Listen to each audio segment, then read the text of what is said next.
Hi guys, and welcome to every episode of South Park Season 5 Reviewed. I'm really looking forward to this one. Many people, including myself I think, have the opinion that this is where the series really starts to get good. Season 4 was already good in fairness, but let's hope this takes the rare leap into classic territory. A lot of interesting things will certainly happen, regardless looking at the episode list. So buckle up and enjoy the ride. If you do, as always, please help the channel out with a like and subscribe. I always appreciate your guys' support.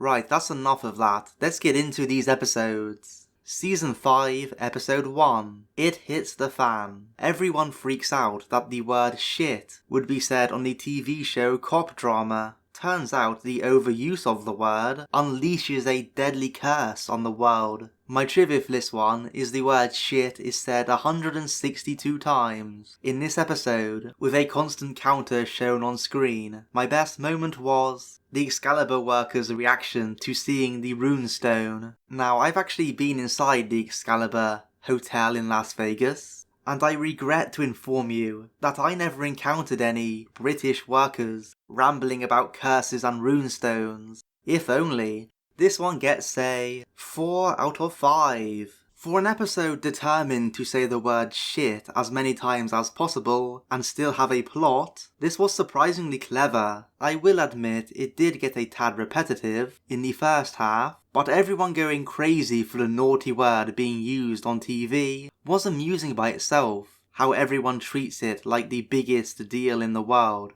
The executives are loving it, of course, because controversy sells, even if it's controversy about irrelevant shit. The shift halfway through the episode with the play on curse words was great. How saying the word excessively will cause an actual curse in the form of an illness, which kills you by vomiting up your innards. Pretty brutal, but it's actually fine to say the word in moderation. Isn't that convenient? Overall, this had hints of satire about TV censorship, had a clever subversion of the meaning of curse words, and was even memorable because of the gimmick. Had it been slightly funnier and not as samey in the first half, this would have been a 5. Episode 2, Cripple Fight. Big Gay Al gets fired as scout leader for being gay. Meanwhile, a new handicapped kid named Jimmy joins the scouts. My trivia for this one is that Kyle does not appear at all in this episode. My best moment was Randy's reaction to Stan calling Cartman a big silly goose. I gave this one a 4 out of 5.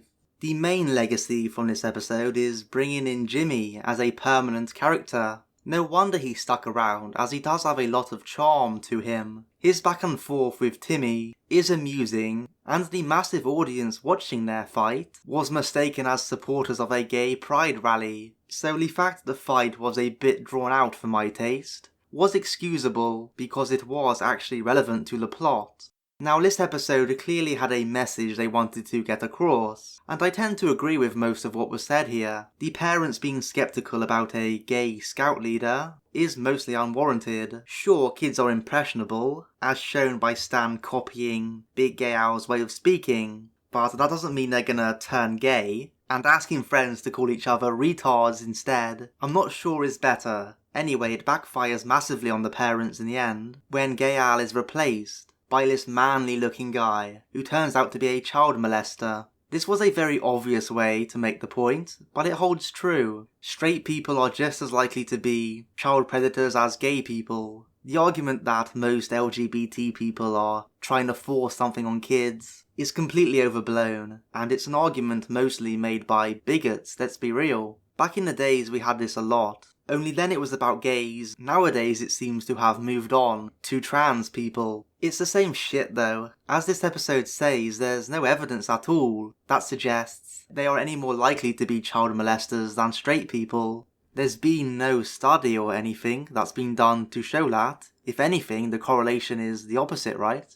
LGBT people are probably more likely to be the victim of sexual crimes. So if you are of that opinion, I think maybe you should have a look at why you have that perception. It's probably coming from some kind of inner biases you have, so maybe have a look at why you have them. Self-reflection is always a good quality. The ending of Big Al refusing to force the scouts to let him back in was interesting. He argues that freedom is a two-way street, and the scouts, as a private organisation, should be free to ban whoever they want. It's very big of Al to say that, and that is a very valid argument. I'm not gonna lie, I'm not sure I fully agree with it, but it's certainly a valid perspective. We seem to have moved away from that completely in real life though. Private clubs are being forced to let in female and gay members by law, whether they want to or not. It's justified by not allowing unfair discrimination, which again is a fair position. As much as most people say otherwise, there is nuance to many of these social issues, and this episode showcased that in a fairly solid way. Episode 3. Super Best Friends. The boys discover the magician David Blaine and join the Blainiacs. However, it turns out to be a cult, forcing Jesus and the rest of the super best friends to save the day. So my trivia about this one is that due to the depictions of Muhammad, this episode is unavailable on most streaming platforms. My best moment was how all the kids, except Cartman, look the same in the cult. I gave this one a 4 out of 5. So on the surface, this is a simple story about cults, and how indoctrinated people can become, and it's obviously worse with kids. But in typical South Park fashion, they do try to be even-handed about the message. Like yes, you do have to watch yourself around dogma, but in some cases you can use it to help yourself out. This episode made it clear it fused cults as different from religions. I mean, the leaders of all the main religions are the heroes in the end after all. Hi Muhammad, by the way, nice to see you here. What I would say is that they do capture the creepy vibe of a cult, but contrasting that with David Blaine's magic tricks adds an extra layer of absurdity, which helps kind of balance out the darker side with some humour. What really helps this get by is a number of funny moments. The super best friends are fun as mentioned, but so are the lame miracles Jesus does, and the giant statue of John Wilkes Booth, taking out the Abe Lincoln statue at the pool. My favourite moment of all though was them acknowledging how without their hair and clothes, all the boys look the same. No prizes for guessing which one is Cartman though. Episode 4. Scott Tenorman Must Die. Cartman gets tricked into buying fake pubes by Scott Tenorman. He finally gets his revenge by getting Scott's parents killed and feeding them to him. My trivia about this one is this is the highest rated South Park episode on IMDb. My best moment here was, well of course it was the ending. This episode was, well it was alright I guess, it gets a 3 out of 5. Nah, who am I kidding, of course it gets the max rating. This is the one. Whenever people talk about South Park, or especially Eric Cartman as a character, this is the episode everyone brings up. The one they all keep coming back to. It was the one which put Cartman on the map. Not that he wasn't a good character before, but this is just the ultimate showcase of how cunning and flat out evil he can be. Before I get to the ending, it's important to touch on the build up. After all, the iconic ending only happens if they can get us to care about what the characters are going through. They accomplished that here, and it made the ending have much more impact. For example, we have Cartman falling for not only the fake pubes, but also numerous other examples of Scott's tricks. Cartman can be a dumbass kid at times, and that gives us the impression that he is always 2 steps behind Scott, with pie-in-the-sky hopes of getting him back with some ridiculous scheme, like getting a pony to bite his dick off. Then, the twist hits, that he actually had it all figured out, to a ridiculous extent, and even knew how his friends would betray him, and use that to his advantage. This even makes sense for his character because it's been shown numerous times, when Eric really focuses up, when he has a goal in mind, that's when he can really be effective, whether that be making money or in this case taking revenge. Now I can't say anything about the ending which hasn't already been said a million times before. The complexity of his scheme was clever and ridiculous in equal measure, not only getting his parents killed by the farmer, but stealing their bodies, cutting them up, and feeding them to their son in Chile. It's dark storytelling / comedy at its finest. Cartman even bringing in Scott's favourite band, Radiohead, to witness his crying at the loss of his parents, only for them to call him a baby as Cartman licks his tears. It's so absurd, so OTT, but so great. So yes, this is an all-timer for sure. It's easy to only remember the iconic ending, but the route to get there made it possible, and it did wonders. Not only for Eric's character, but for the show as a whole. Episode 5, Terrence and Philip Behind the Blow. When the boys discover Terrence and Philip have called it quits, they will go to any lengths to reunite them for South Park's Earth Day festival. My trivia for this one is the Earth Day people use the Jedi mind trick hand gesture from Star Wars when they're trying to control people. My best moment was seeing the history of Terrence and Philip. This one gets a 3 out of 5. The best parts of this was delving into Terrence and Philip's past, in a behind-the-scenes documentary kind of way. It was funny how their initial act as kids alienated American audiences, but when one of them farted by accident, it made everyone laugh, causing them to become a successful comedy duo overnight. Their past being shown to them on the big screen even managed to fix the rift, allowing the fat Terrence and the Shakespearean Philip to perform together again, which in turn saves the boys, except Kenny, from the evil environmentalists. Speaking of, there were shots fired at the hypocritical, green Earth Day type of people, who in this episode blame Republicans for destroying the Earth. Now I know Matt and Trey used to be a bit skeptical of global warming, climate change, but in recent years they walked that position back. I'm not going to get into my thoughts on the issue, it would take far too long to explain, but let's just say, I think the tactics some people/governments use in the name of trying to save the world, and what their intentions actually are often two totally different things. Regardless of your opinions about actual climate change, there were definitely interesting things here, both with the satire and some character backstory, but this wasn't the funniest, and the ending was also very predictable, let's be fair. Episode 6, Cartmanland. Cartman inherits $1 million from his grandmother and fulfills his lifelong dream of owning his own amusement park, which he forbids anyone else from entering. So Cartman complains about the lines at amusement parks, similar to how the Grinch did about the celebrations of Christmas. My best moment here was the ending. This one gets a 5 out of 5. This made fantastic use of the pre-existing relationship between Cartman and Kyle. Obviously Cartman inheriting $1 million from his grandma is bound to lead to funny things. His reaction where he just screams, almost like roars, upon hearing the news was perfect. Him using it all to buy a theme park, which only he can use, is so petty it makes perfect sense for him. And the way he rubs it in with the TV ads and the like was Cartman at his petty best. Meanwhile, Kyle is losing the will to live, and is on the verge of losing his life, thanks to a hemorrhoid which gets infected, trying to sneak into Cartman's park. It makes sense for Kyle's faith to be shaken, having to deal with all this, while a bad person like Cartman is getting rewarded. There is no inherent fairness in the world, not in an immediate, tangible, physical way, which we might consider fairness on a moral level anyway. If you're someone who has faith in a benevolent higher power or system, then your reasoning, to you at least, obviously will have explanations and justifications for all the ups and downs that happen here on Earth. And if that works for you, then great. It's not like anyone can tell you you're definitely wrong either. Turns out Kyle does get his faith restored after seeing Cartman fail, causing him to heal up completely. A feel-good ending, I guess you could say.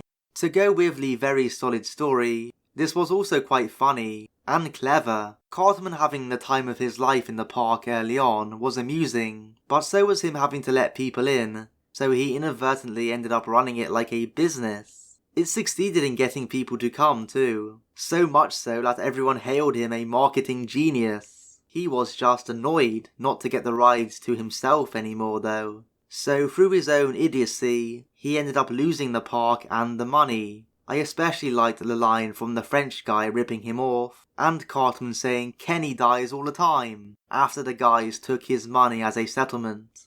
Episode 7. Proper condom use. After Stan is caught playing Red Rocket with the dog, the parents demand the school start teaching sex education, with disastrous results. My trivia is, the Jennifer Lopez doll Stan and Kyle were destroying is the same one from the previous episode. My best moment was Mr. Garrison teaching the kindergarteners his version of sex ed. I gave this one a 3 out of 5. This whole episode was set up to touch on and revolve around the issue of sex ed in schools, whether it should be taught and what ages it should be taught at. They already had good characters in place to use as examples of bad teaching. Mackie for being clueless, Chokes on Dick for being clueless and scaremongering, and Garrison for being a perv. Meanwhile, Chef is tearing his hair out trying to be reasonable. It's saying something when he's the reasonable one on this. At 17 you're apparently ready, no matter the circumstances. Anyway, all this bad teaching leads the girls into thinking they can catch STDs randomly from the boys. So the boys start wearing condoms. Luckily, the store already has kids' ones in stock. That's especially wrong. I don't know what's worse, that or Garrison teaching the kindergarteners about various sex positions. Hell if I know what most of those positions are, by the way. He must be into some really freaky shit. In the end, it takes the boys and girls getting into an all-out war to make the parents realise that maybe this is a bit young to be teaching kids this stuff. To be honest, I don't know if I agree with the message, that it should never be taught in schools. I don't really have a strong opinion on it, to be honest, but I do think there is a trend of kids being exposed to sexual content earlier than ever before. Maybe that's inevitable to some extent now with things like the internet. But ultimately, I think the parents do have to take responsibility for their kids. They should know them better than any random authority figure does. Episode 8. Towelie. When the government steals their new game sphere, the boys will stop at nothing to get it back. My trivia for this one is Matt and Trey got the idea for the character Towelie after a boat trip where everyone kept saying, "Don't forget to bring a towel." My best moment here was the showdown at the end. This one gets a 4 out of 5. This is a great one for fans of meta humour, loads of jabs about what a bad and pointless character Towelie is, and how all these agencies fighting over him makes no sense at all. I like how the boys weren't at all invested in what was going on. It was their apathy which made it work. I've said it before, but I always love the trope of the boys simply not caring about all the so-called important stuff going on around them, and they're just laser focused on their current kid obsession, which in this case is a Game Sphere console. My favourite moment was everyone trying to explain the situation to them, and how one side was literally controlled by aliens, and the boys just did not care. They were too busy playing with the Game Sphere. Towelie outsmarting the beefy towel while getting high at the same time was also a good moment. This was a bit of a tongue-in-cheek episode, but the meta humour and the boys made it worthwhile. Towelie did end up becoming a recurring character on the show, albeit far from my favourite.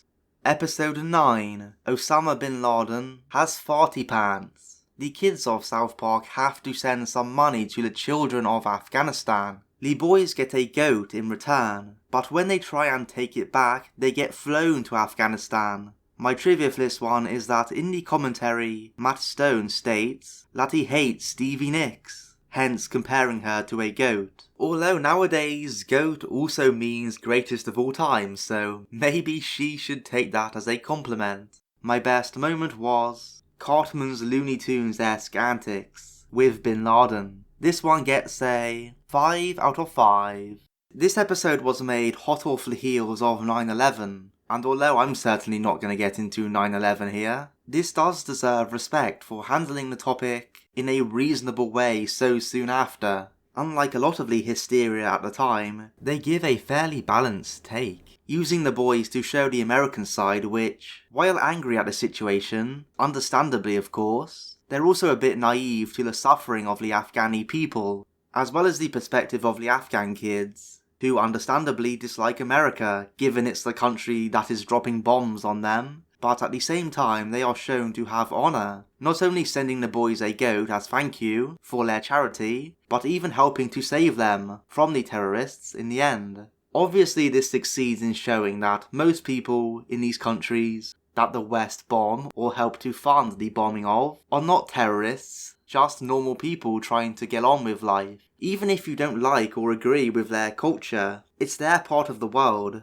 What gives anyone the right to go over there and tell them how to live? If you haven't worked it out yet from any of the other times I've talked about this in episode reviews, I hate imperialism. These wars and bombings are almost never justified. And you know the most tragic thing of all of it? It's always the regular people on both sides of a conflict who end up paying the price. Many of whom probably don't even have evil intentions to the opposition. Obviously that concerns civilians who are just caught up in the conflict, but it even applies to actual members of the military. A lot of them are either forced or pressured into doing it, or they're just following orders, as most human beings tend to do. I'll tell you who never ends up paying the price. The politicians and powers that be, that cause and in some cases manufacture these conflicts, oh no. They don't put their lives on the line, you see. They're quite happy to act like hard men from their safe political offices, all while sending off other people to die, or causing the death of innocent people in ridiculous bombing campaigns.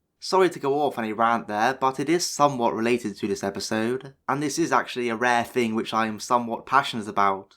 The sooner people stop falling for this divide and rule shit, and refuse to comply with the psychopathic nonsense coming from the top, the world will be a much better place, and you will see where the power truly lies. Now I know humanity is a long way from stopping all this stuff. I'm not a naive idealist, but at the same time it would be easier than you think. This shit ultimately only happens because the majority allow it to happen. Now back to the episode. I thought the Looney Tunes-esque sketches were fantastic, portraying Bin Laden as an idiot who Cartman is able to play like a fiddle. He really did channel his inner Bugs Bunny here. Using comedy like this in the aftermath to such a tragic event is not an easy thing to do, but as we all know, comedy is one of the best medicines for dealing with the nonsense of life. So in that sense, this almost transcends a cartoon episode and becomes emblematic of the human spirit in response to tragedies. So for that reason, despite this not being my favourite episode of the show, it may be the most important.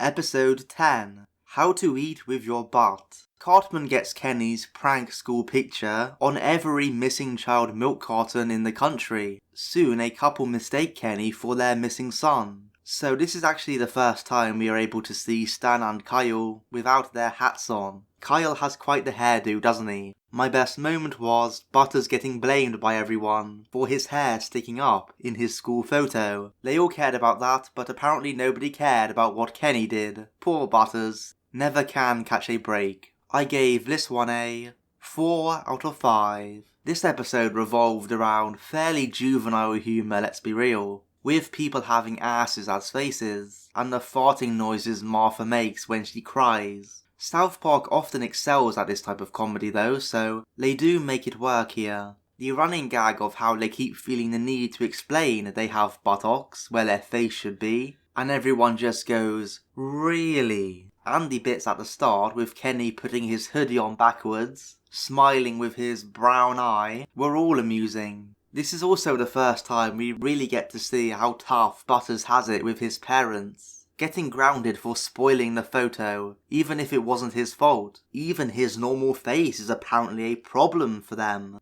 Cartman has a small arc. After setting the whole thing in motion, he's unable to laugh at the people. He claims it's because he blew a funny fuse, but at the end Kyle suggests that he actually deep down felt bad for the people, having lost their son. It seems like he actually did as well. A rare show of empathy from Cartman, even though he doesn't want to admit it. The ending where they are reunited with their son Ben Affleck was kind of a dumb joke about his chin, but hey, it did fit in with the silly tone of the episode, so never felt jarring. This was just a funny, silly one, not to be taken seriously, but a nice addition to fill the season.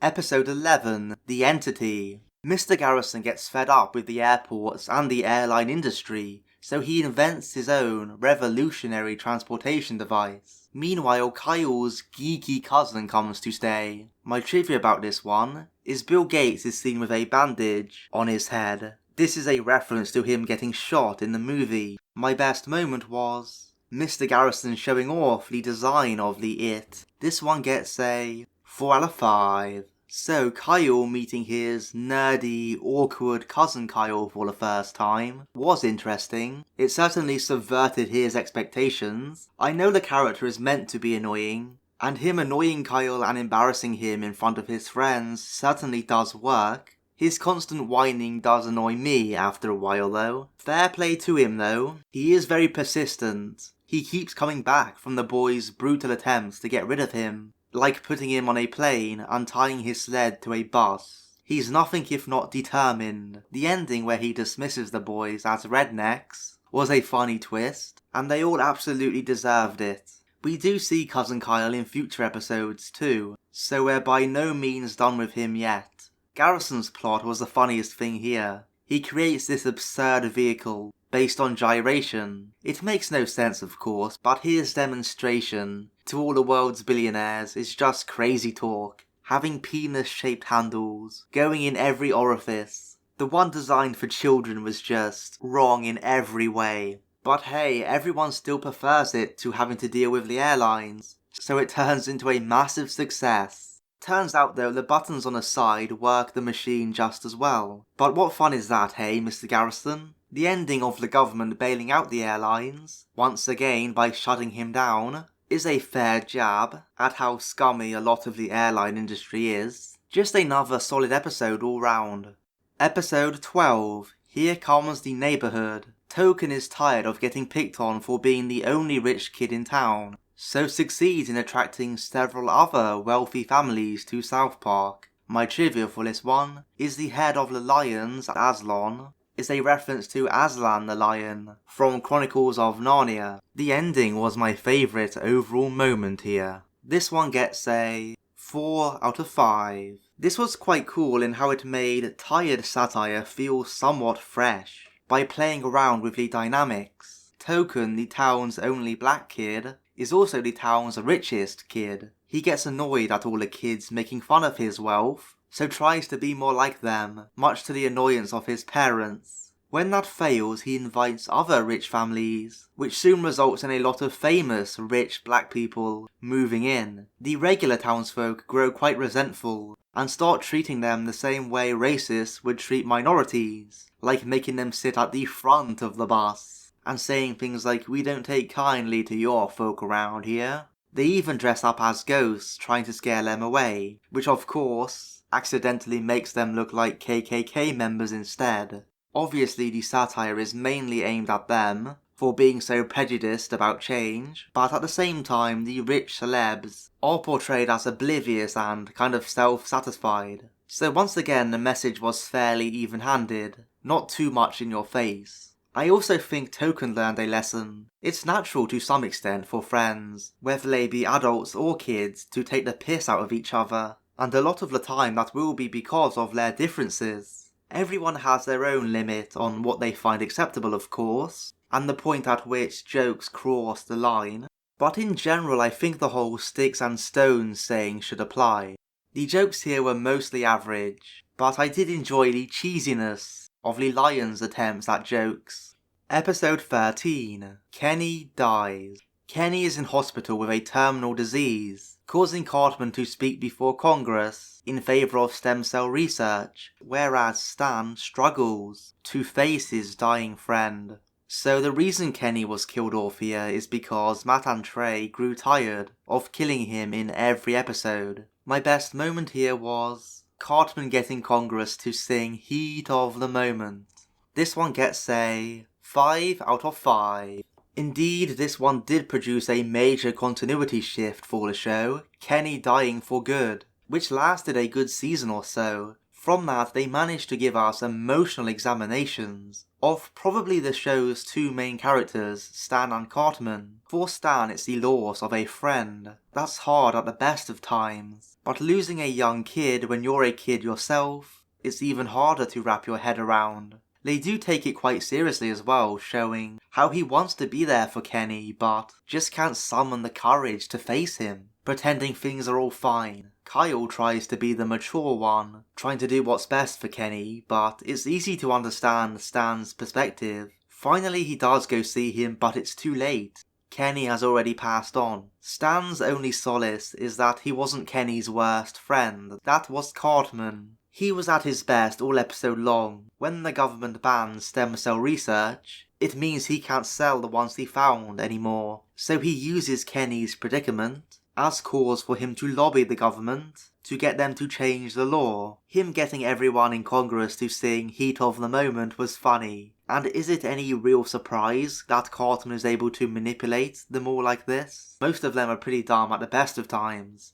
The revelation / twist, he only wanted to replicate a damn Shakey's pizza, was dumb and amusing in equal measure. Kyle has every right to be pissed at him for pretending to care so much about poor Kenny, even crying on his shoulder. That being said, it was left a bit open-ended. If Cartman cared at all, maybe he did a little. I mean, some of the things he said to Kenny were in private. He had no reason to say them for his plan. Whether he actually did feel a bit sorry for Kenny or not though, he certainly took advantage of the situation at the very least. It was surprising how much emotional weight this actually had, especially given how funny it managed to be at the same time. This episode was simply fantastic. I think my favourite so far.